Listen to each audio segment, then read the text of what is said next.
8 months later, here we are, guys. The CX kit is still running strong, and made a couple adjustments to the car. I'm going to go over them in the video here. This is just a recap on stuff that I missed and some other stuff that you might want to look out for, and finally a dyno video on the tune that I made. Here you go.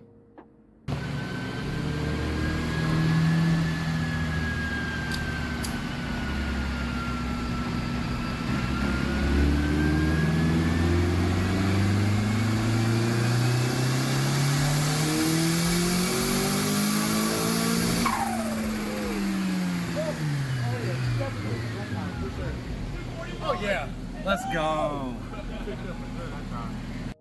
I've been running it at 14 psi thanks to this Turbo Smart boost controller here.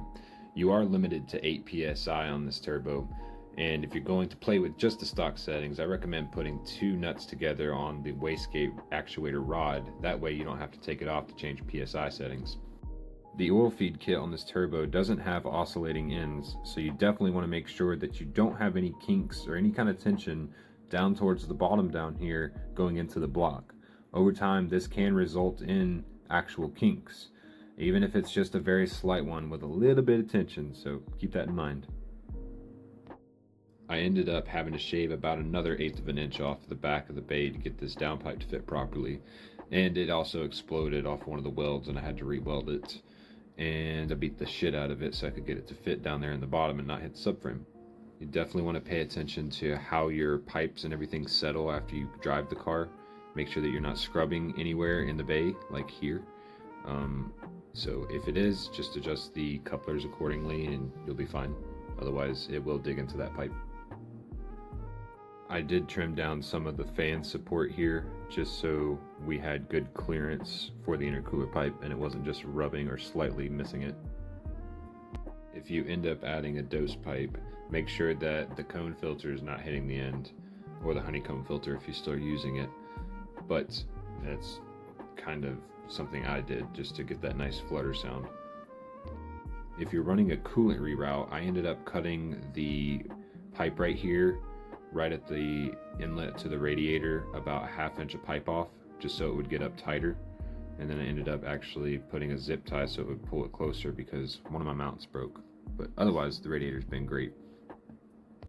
Please reference my other video to see exactly where you need to cut this little notch out, because you could see it hitting in the other video. You can't even see where I cut it out here. And I apologize because I tried to get a good video, but I just couldn't. But that will cause a hole in your intercooler piping if you do not pay attention to it. Just in case you were curious about the block off plate here, ordered that online. It comes with the freeze plug.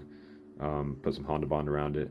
I used a plug from the back of the engine where it leaks all the time. I use that for the front to plug this here, and then where that plug is in the back, I actually ran the line from there to here on the idle air control valve. So if you're wondering where that is getting fed now, it's getting fed from the back there. The eBay aluminum radiator has been great, minus the bracket breaking on the left side, me having to zip tie it to the mount there.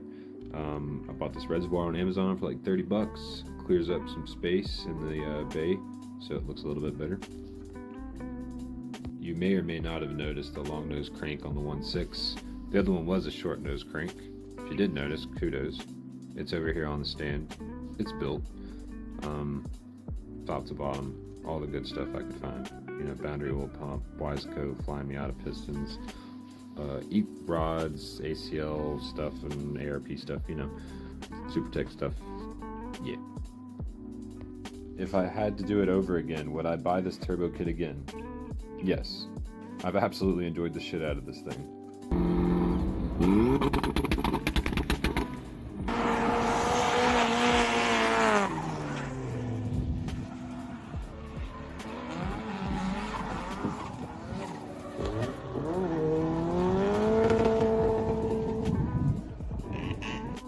It's cheap, it's Chinese. Does it get the job done? Yes. Has it been reliable? Knock on wood? Hell yeah.